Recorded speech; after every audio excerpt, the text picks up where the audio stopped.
From the National Newsroom of the Canadian Press, I'm Karen Rebo. U.S. President-elect Donald Trump is making a victor's return to Washington today.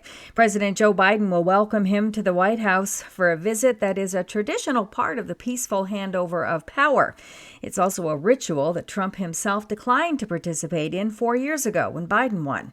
As Donald Trump's second administration starts to take shape, many of the people landing top jobs have been critical of Prime Minister Justin Trudeau and of security at Canada's border. Van Hampson is a professor of international affairs at Carleton University and the co-chair of the expert group on Canada-U.S. relations. I don't see a whole lot of friends of Canada in there. Donald Trump tapped Mike Waltz to be national security advisor. He's repeatedly slammed Prime Minister Justin Trudeau on social media for his handling of issues around China, and recently posted about the Canadian election, saying Trudeau was going to be sent packing. U.S. media reports Florida Senator Marco Rubio is expected to be named Secretary of State, and South Dakota Governor Kristi Noem has been chosen to run Homeland Security.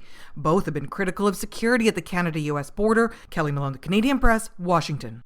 Renowned Canadian author Margaret Atwood admits she had no prediction for how last week's U.S. election would turn out, but she's urging people not to be afraid. She told a Calgary forum on democracy last night that fear makes people feeble.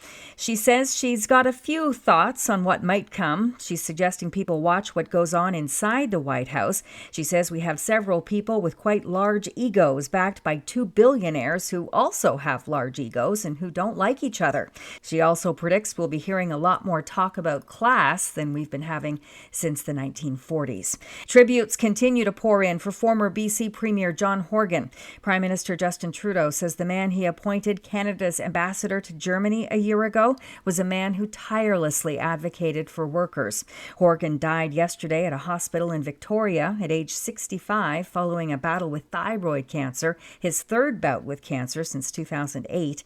BC Public Safety Minister Mike Farnworth says Horgan had a common touch that people responded to. Whether you agreed with his politics or you didn't agree with his politics, he just had this ability to connect with people.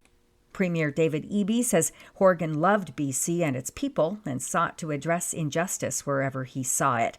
Britain's prestigious Booker Prize for Fiction was awarded last night to British writer Samantha Harvey for her International Space Station novel Orbital. She beat out 5 other finalists for the prize, including Toronto author Anne Michaels for her novel Held. And let the office debates begin. John Krasinski is People magazine's Sexiest Man Alive for 2024. The magazine announced the actor, writer, director as its pick last night. Krasinski starring in The Office before launching the Quiet Place franchise and leading the action series Jack Ryan. This is the Canadian Press.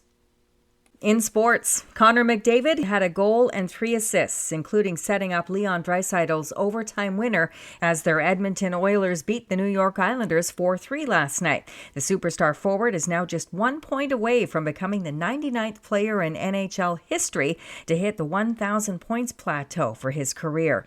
Elias Pettersson marked his 26th birthday last night with a goal and a helper as Vancouver beat the visiting Calgary Flames 3-1. Ottawa shut out the Toronto Maple Leafs 3-0, and it was the Winnipeg Jets winning their 7th in a row in beating the New York Rangers 6-3. In the NBA, the Milwaukee Bucks got past the Toronto Raptors 99-85 last night in an NBA Cup game between the worst record teams in the league. And Dallas Cowboys quarterback Dak Prescott has decided on season-ending surgery for his torn hamstring.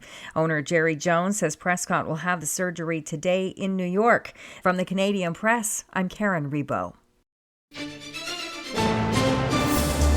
Thanks for listening. Don't forget to follow and subscribe. For more of today's top stories, visit thecanadianpressnews.ca.